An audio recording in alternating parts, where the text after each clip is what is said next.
Wonderful life ministries में मैं आप सब लोगों का प्रभु यीशु में स्वागत करती हूँ। परमेश्वर का वचन कहता है, हे राज्य राज्य के लोगों उसकी स्तुति करो। What a wonderful privilege to come and meet you all.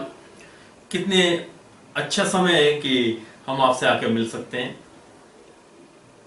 When there is no peace and there is violence everywhere, what a privilege it is to call upon a living God who can control everything. जबकि चारों तरफ हाहाकार मची हुई है, अशांति फैली हुई है, कितना अच्छा और सुहावना समय है कि हम उस जीवित और अच्छे परमेश्वर को पुकार सकते हैं। When you look at the confused world and turmoil, you need not worry because God is in control. जब हम चारों तरफ इस ऐसे संसार को देखते हैं कि जो बवंडर में फंसा हुआ है और मुसीबतों से घिरा हुआ है, तो हमें चिंता करने की जरूरत नहीं, हमें परमेश्वर की ओर देखना है। Governments like Greece are not able to pay their own workers for more than 1 year. यूनान जैसे देश की सरकार 1 साल से ऊपर हो चुका है कि वो अपने कर्मचारियों को वेतन नहीं दे पा रहे हैं। Many nations are in financial trouble. बहुत से ऐसे राज्य हैं, राष्ट्र हैं जो माली हालत से गुजर रहे हैं। Many families are falling apart because of financial problems. पैसे के अभाव में बहुत से परिवार बिखर रहे हैं। There are many individuals who are in debt and can never pay back that debt. बहुत से ऐसे लोग हैं जो अपने व्यक्तिगत कर्ज में डूबे हुए हैं और अपना कर्ज नहीं चुका पा रहे हैं। There are many state governments who have borrowed so much of debt, even to pay interest they are finding hard. बहुत से राज्य ऐसे हैं जिन्होंने सरकार से इतना लोन ले लिया, इतने पैसे ले चुके हैं कि वो उसका ब्याज भी वापस करने में असमर्थ हैं। One other example is America has so much of debt, they are not able to clear those debt, and I can tell you very soon a financial crisis is looming throughout the world. एक उदाहरण आप America के ले सकते हैं कि वो एक ऐसा देश है, उसने इतना कर्ज उठा लिया है कि वो उसको चुका नहीं पा रहा है और बहुत जल्द सारी दुनिया में ये अर्थव्यवस्था का उथल-पुथल हो जाएगा। And we see that all this happens because people don't have patience. और ये इसलिए हो रहा है कि लोगों में सब्र नहीं है। People want to enjoy now and pay later. लोग चाहते हैं कि वो आज आनंद मनाएं और बाद में उसका भुगतान करें। And there are so many times, so many banks in advertisement, they promise you a loan when you cannot pay it. बहुत से बैंक ऐसे इश्तिहार देते हैं कि वो आपको लोन देने, कर्ज देने के लिए तैयार हैं, जबकि आप वो कर्ज वापस करने में असमर्थ हैं।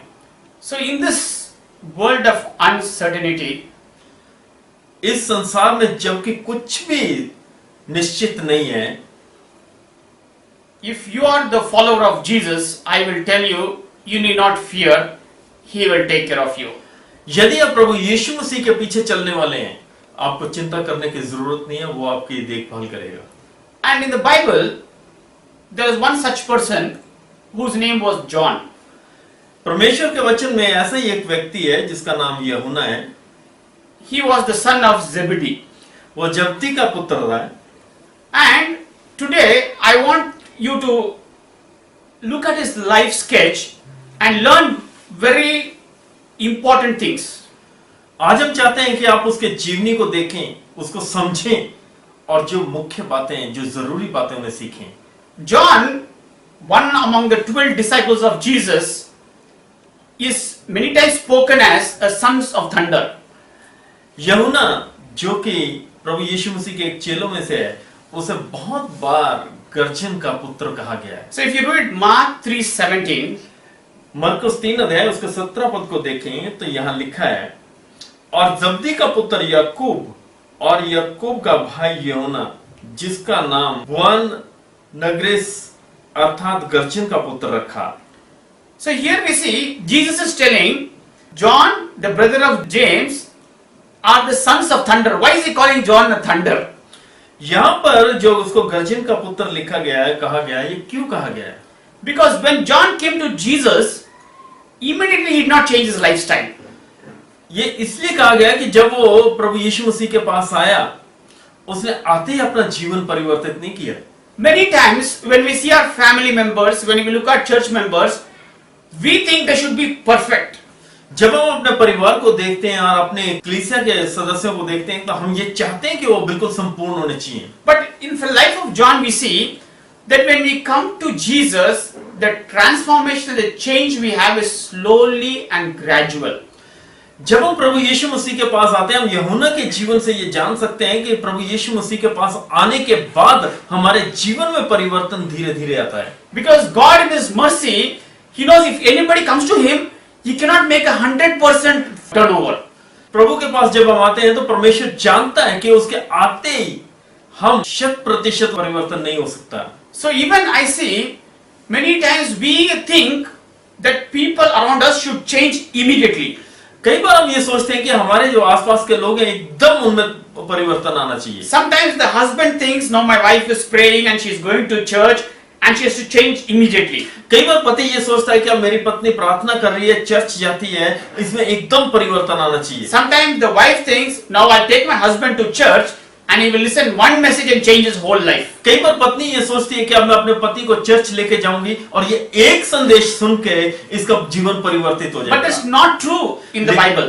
लेकिन वचन के अनुसार ये सत्य नहीं है. Where the Bible says we grow in grace. परमेश्वर का वचन कहता है कि हम परमेश्वर के अनुग्रह में बढ़ते हैं. How we grow? कैसे बढ़ते हैं? When you come to Jesus, if you have 10 bad habits, He'll start dealing with one at a time. जब हम यीशु के पास आते हैं, यदि हमारे जीवन में 10 कमियां हैं, तो वो एक एक करके निकालेगा. For example, think when I come to Jesus, I had a very bad habit of telling lies after lies.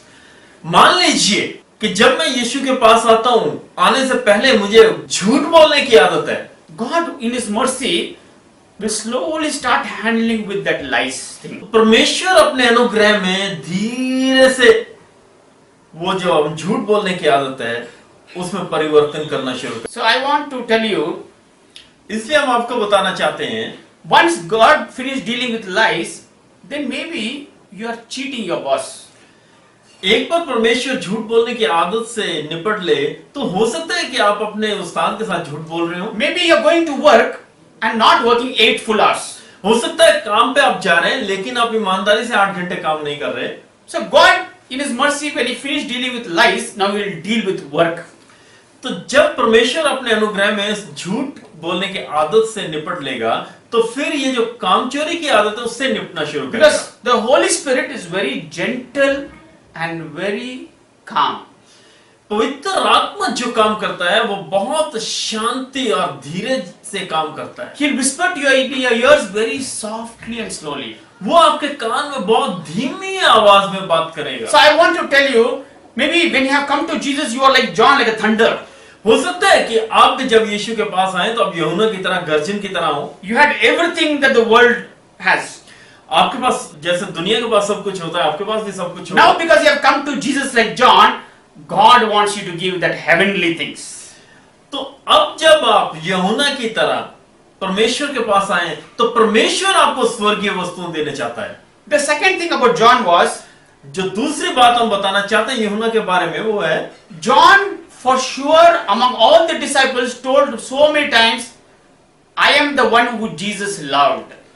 यूहन्ना इस बात से बिल्कुल निश्चित था. अब दूसरे चेलों से वो अक्सर उसने बिल्कुल कहा होगा निश्चित रूप से कि मैं एक ऐसा आदमी हूं जिसे यीशु प्यार करता है. If you read John 13:25, यूहन्ना 13 अध्याय और उसके 23 पद में हम देखें तो यहां लिखा है, उसने चेलों में से एक जिससे यीशु प्रेम रखता था यीशु की छाती की ओर झुका हुआ बैठा था.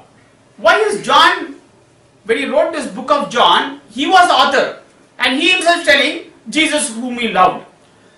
और ये जो यूहन्ना इस किताब को लिखने वाला वो खुद कह रहा है कि यीशु जिससे प्यार करता था. Maybe other disciples may be jealous of John because he is telling he was the best loved by Jesus. हो सकता है दूसरे चेले इससे ईर्ष्या रखते हो क्योंकि वो कह रहा है कि उससे यीशु सबसे ज्यादा प्यार करता है. It is so true, my friends. ये बहुत सच है। When you come to Jesus, जब आप यीशु के पास आते हैं you should be 100% sure that God loves you more than anybody. तो आपको ये 100% विश्वास होना चाहिए कि परमेश्वर आपको सबसे ज्यादा प्यार करता है। Do not worry if you don't have much Facebook likes. आप इस बात की चिंता मत कीजिए कि यदि आपके पास फेसबुक पे ज्यादा लाइक्स नहीं है। Do not worry if you don't have any followers in Twitter. आप इस बात की भी चिंता मत कीजिए कि यदि ट्विटर में आपका कोई साथी नहीं है। Do not worry if you don't have any follower in your own house. इसकी भी चिंता मत कीजिए कि यदि आपके अपने घर में भी कोई आपका साथ नहीं है। Only get up every morning and say, Jesus loves me and I'm going to live a purposeful, full life. सुबह जब उठते हैं, उठते ही आप कहिए यीशु मेरे से प्यार करता है और मैं एक लक्ष्यपूर्ण जीवन जीऊंगा। Because if you are consumed by 100% of Jesus' love, you will not worry about the worldly, temporary love. यदि आप 100% यीशु के प्यार से परिपूर्ण हैं, तो आप इस दुनिया के प्यार की चिंता नहीं करेंगे। Because today, you see, just for people to love some particular person, they're ready to do anything. आज इस दुनिया में किसी इंसान से प्यार करने के लिए लोग कुछ भी करने को तैयार हैं। I have one friend, he's my CA. हमारा एक दोस्त है जो कि आपका सीए है। His business was not doing very well.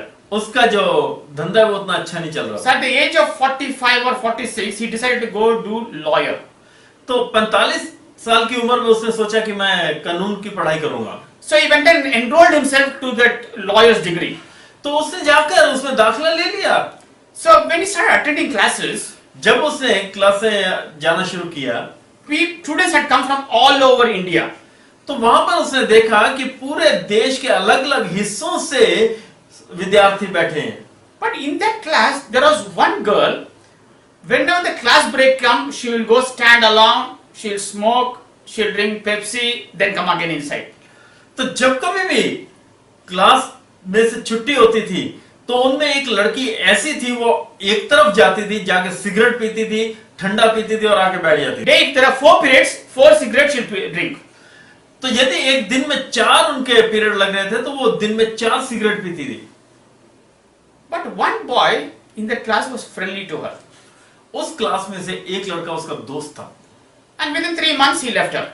और 3 महीने में उसने उसके दोस्ती भी छोड़ दी। So my friend who was a CA was observing this. तो आपका जो दोस्त जो सीए है वो इस चीज को देख रहा था।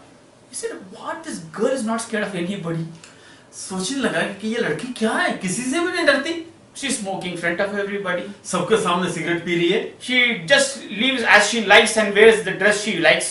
और जैसा उसका दिल चाहता है वैसे ये जी रही है और जैसे कपड़े पहनना चाहती है पहन रही है। So one time the teacher told, "I want you all to join in 2 groups and finish one project." तो एक बार क्लास के टीचर ने कहा कि मैं चाहता हूं कि तुम लोग 2-2 जने मिलकर एक प्रोजेक्ट खत्म करो। And when he also was deciding whom to choose, the girl told, "Brother, I will be your partner. Let us finish the project."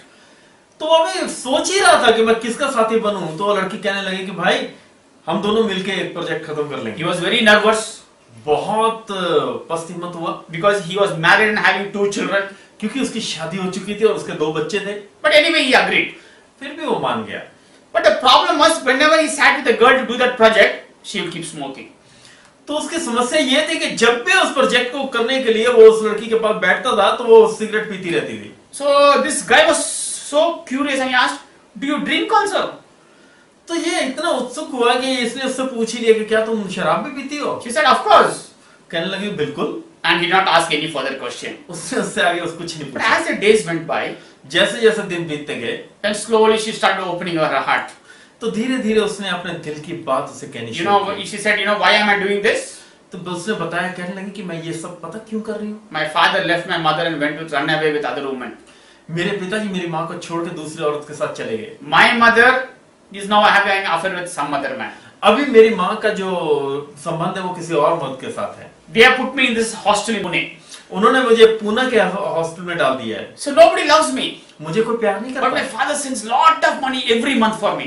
हर महीने मेरे पिताजी खूब पैसा मेरे लिए भेज रहे हैं। So I'm just living my life because I don't know tomorrow I'll be alive." और कहने लगी कि मुझे नहीं पता कल मैं जीवित रहूंगी कि नहीं, इसीलिए मैं अपने जीवन का But आनंद this ले man रही did हूं। not say anything. इस आदमी ने कुछ नहीं कहा। But when he came out, he was much troubled. जब वो बाहर आया तो वो बहुत बेचैन था। Arey, for love's sake, she's ready to do anything. तो वो सोचने लगा कि क्या ये प्यार की खातिर कुछ भी करने को तैयार है। But after the project, within 1 month, that girl got friendly to one more boy. तो जब वो प्रोजेक्ट खत्म हुआ तो 1 महीने के अंदर अंदर वो उसकी दोस्ती किसी और लड़के के साथ हो गई। And that boy left within 2 months. और उस लड़के ने 2 महीने में उसे छोड़ दिया।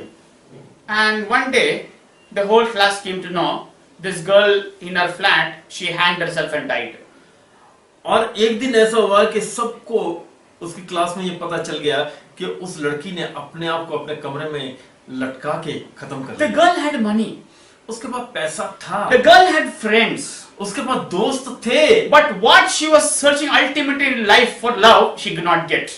और जो अपने जीवन में वो तलाश रही थी वो प्यार उसे नहीं मिला। Because nobody could understand her suffering and ask her, why are you doing these things? क्योंकि कोई उसकी इस बात को नहीं समझ सका कि वो किस तकलीफ में है और वो ऐसे क्यों कर रहे हैं। But if anybody comes to Jesus, लेकिन जब कोई यीशु के पास आता है, Jesus always knows why this person is doing this one and what is the reason they are telling like this.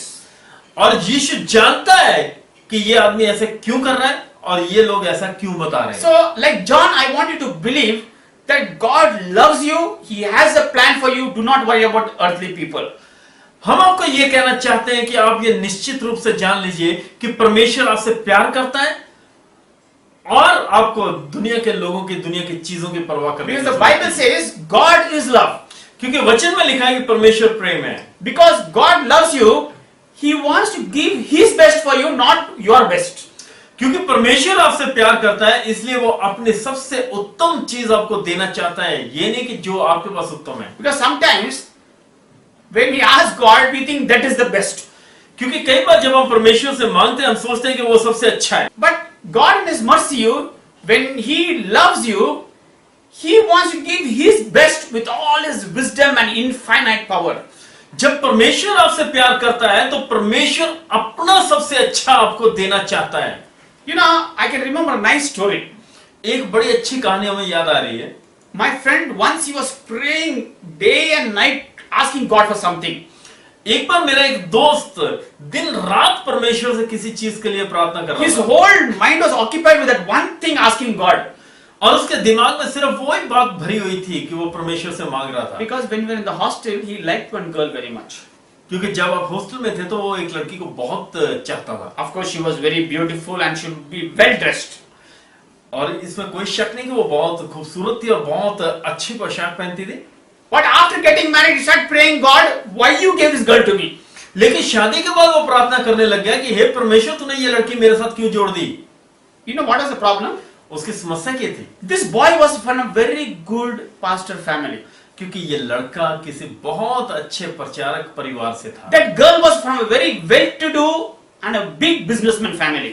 और ये जो लड़की थी एक बहुत ही अमीर व्यापारी घराने की थी। She was used to going to every week to mall to purchase movie and party. और उस लड़की को आदत थी कि हर हफ्ते खरीदने के लिए मॉल में जाना, पार्टियों में जाना और पिक्चर देखने And this जाना। pastor's boy, he was used to going to church every Saturday and praying. और ये जो प्रचारक का पुत्र है इसको आदत थी कि हर शनिवार परमेश्वर के भवन में जाकर प्रार्थना करे। Anyway, the marriage broke after 6 months.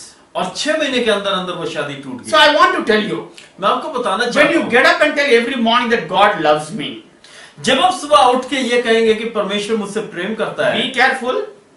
आप सावधान रहिए। He is going to do what is best according to him, not according to you.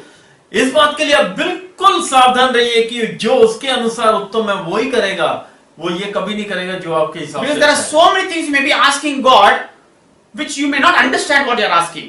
हो सकता है कि आप ऐसी चीजें परमेश्वर से मांग रहे हैं जिनके बारे में आपको समझ भी नहीं है। Or maybe you are like my friend who are desperately crying and fasting and praying for something, and God knows once He gives you, you will tell God to take it away.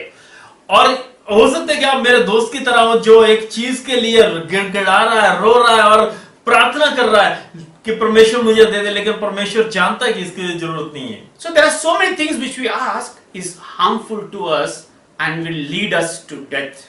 बहुत सी चीजें ऐसी हम मांग लेते हैं जो हमारे लिए नुकसानदेह हैं और हमारे को मृत्यु की ओर ले जाती हैं। So whenever you know that God loves you, यदि आप जानते हैं कि परमेश्वर आपसे प्यार करता है, you should be 100% sure आपको 100% विश्वास होना चाहिए that He will give me at the right time, at the right place.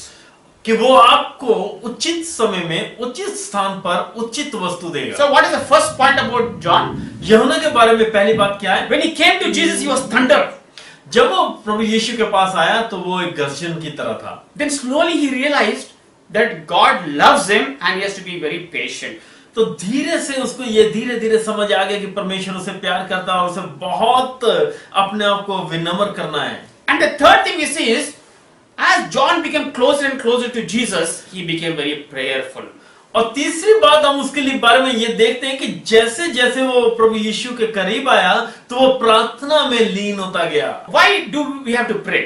हमें प्रार्थना क्यों करनी है? I want to tell you, the person whom you love, you should spend time with them. हम ये कहना चाहते हैं कि जिस इंसान से आप प्यार करते हैं आपको उसके साथ समय बिताना You know, चाहिए। if I love my son, यदि मैं अपने पुत्र को प्यार करता हूँ, only I'll come every day and give him a gift, but I will not talk to him, I'll not spend time with him. क्या ये संभव है कि हर रोज आके मैं उसे एक उपहार दूं और उससे बात ना करूं, उसके साथ समय ना बिताऊं? And years have passed. और कई साल बीत गए, You think my son will learn to love me and understand me? क्या आप समझते हैं कि ऐसी परिस्थिति में मेरा पुत्र मेरे को समझने लगेगा और मुझे प्यार करने लगेगा? First of all, he not understand what I like and what I don't like. पहली बात उसे यही समझ नहीं आएगी कि मुझे क्या अच्छा लगता है क्या नहीं लगता। The same way it is with this God. परमेश्वर के साथ भी ऐसे ही है। When you talk to God, जब आप परमेश्वर से बात करते हैं and when you let God talk to you through the Bible, जब आप परमेश्वर को वचन के द्वारा आपसे बात करने देते हैं, I will tell you, हम आपको बताना चाहते हैं your relationship with God will only increase. आपका परमेश्वर के साथ संबंध बढ़ेगा। Because, as one preacher said, a child of God on his knees is more powerful than anything else. एक प्रचारक ने कहा है कि परमेश्वर का बच्चा जो घुटनों के बल रहता है वो हर किसी और चीज से शक्तिशाली होता है। So we see among the 12 disciples, when Jesus wanted somebody to pray for him, he only called 3 of them and one of that was John. हम देखते हैं कि जब कभी यीशु प्रार्थना करना चाहते थे तो वो अपने 3 शिष्यों को बुलाते थे और उनमें से एक यूहन्ना था। So if you read Matthew 26:37, मत्ती 26 अध्याय और उसकी 37 पद को जब हम देखते हैं तो यहाँ लिखा है, और पतरस और जब्दी के दोनों पुत्रों को साथ ले गया और उदास और व्याकुल होने लगा। so when Jesus was in his closing moments of world ministry, जब प्रभु यीशु मसीह अपने इस संसारिक काम के अंतिम पड़ाव में थे, when he was sorrowful and very heavy, जब वो बहुत उदास और निराश थे, he called John to pray with him. तो उन्होंने यूहन्ना को अपने साथ लिया ताकि प्रार्थना कर सके। My dear brother and sister, मेरे प्यारे भाइयों और बहनों, when you come to Jesus, जब हम यीशु के पास आते हैं, you are supposed to be spending time in prayer so that the power and the love of God will flow through you. तो आपको परमेश्वर के साथ समय बिताते रहना चाहिए ताकि आप उसके अनुग्रह, प्यार और शक्ति में बढ़ते चले जाएं। You know, I have told the story before also. मैंने पहले भी ये कहानी आपको बताई You है। know, there is one Pastor Stephen from Tamil Nadu. Tamil Nadu में से एक प्रचारक था जिसका नाम स्टीवन था। The problem with this pastor was, whenever he went to stand to sing or preach, he'll start crying. और इस प्रचारक की समस्या ये थी कि जब भी ये गाने के लिए या प्रचार करने के लिए उठता था तो ये रोना शुरू कर देता था। And whenever somebody called him to pray in the house, whenever he starts praying, he starts crying. और जब कभी उसे कोई अपने घर में प्रार्थना के लिए बुलाता था और ये प्रार्थना शुरू करता था, रोना शुरू कर देता था। But once in a meeting, his wife was sitting behind and he was supposed to sing a song. तो एक बार एक सभा में ये इसने गाना गाना था और इसकी पत्नी इसके पीछे बैठी है। And when she was sitting with the audience, जब वो जनता के साथ बैठी थी, then few boys are sitting and making fun of the pastor, telling, "See now he'll come now, he'll start crying." तो उसने देखा, उसने सुना कि देख कुछ लड़के थे जो मजाक कर रहे थे, कह रहे थे कि अब देखना जब ये आएगा ना तो ये रोना शुरू करेगा। And his wife was very sad. उसकी जो पत्नी बहुत निराश थी। Exactly when he came and stood, now this boy started laughing at him. तो जब ये आके खड़ा ही हुआ तो ये लड़के उसको देखकर हंसने लगे। And this wife was so sad. इसकी पत्नी बहुत उदास थी। And when he came back home, जब वो वापस घर आया, wife told, why don't you stop crying and just preach like other pastors? तो कहने लगी कि जब तू प्रचार करता है दूसरे प्रचारकों की तरह आराम से प्रचार क्यों नहीं कर सकता, तू रोना क्यों नहीं छोड़ The देता? pastor was very sad. तो ये प्रचारक बहुत निराश। So that evening when he was crying and praying to God, उस रात जब वो रो के परमेश्वर से प्रार्थना कर रहा था, God told him, Pastor Stephen, what gift I have given to you? There are so many who wants the gift. तो परमेश्वर ने उससे कहा कि देख स्टीवन, जो थोड़ा मैंने तेरे को दिया है बहुत से लोग उसके लिए। Lord, teach me to pray and spend time with you. हमें ये सिखा कि हम तेरे साथ प्रार्थना कर सकें और समय बिता Like सकें। John, there are so many things I have to change. Give me the strength to change. यूहन्ना की तरह हमने बहुत सी अपने आदतें बदलनी, हमें शक्ति दे के हम बदल सकें। Let us pray. आइए प्रार्थना करें। Mighty God, Heavenly Father, महान परमेश्वर स्वर्ग के पिता, Lord, we come to you with all our weaknesses. हम अपनी कमियों के साथ आपके पास आते हैं। We come with all our sins, O Master. हम अपने अपराधों के साथ आपके साथ There आ are रहे हैं। children who are not loved by their father, O Master. बहुत से बच्चे हैं जिन्हें उनके पिता प्यार नहीं करते। Lord, I pray that you let them know that you love them and you have a plan for them, O Master. होने दीजिए स्वामी कि वो लोग जान लें कि आप उन्हें प्यार करते हैं और आपके पास उनके लिए एक योजना Lord, है। teach them to pray, O Master. आप उन्हें प्रार्थना करनी सिखाइए। Lord, fill them with your Holy Spirit that they spend more time in your presence. प्रभु आप उन्हें अपने आत्मा से भर दीजिए ताकि आपके हजूर में और ज्यादा समय व्यतीत कर सकें। In Jesus' name we pray. प्रभु यीशु के नाम से मांगते हैं, आमीन। आमीन।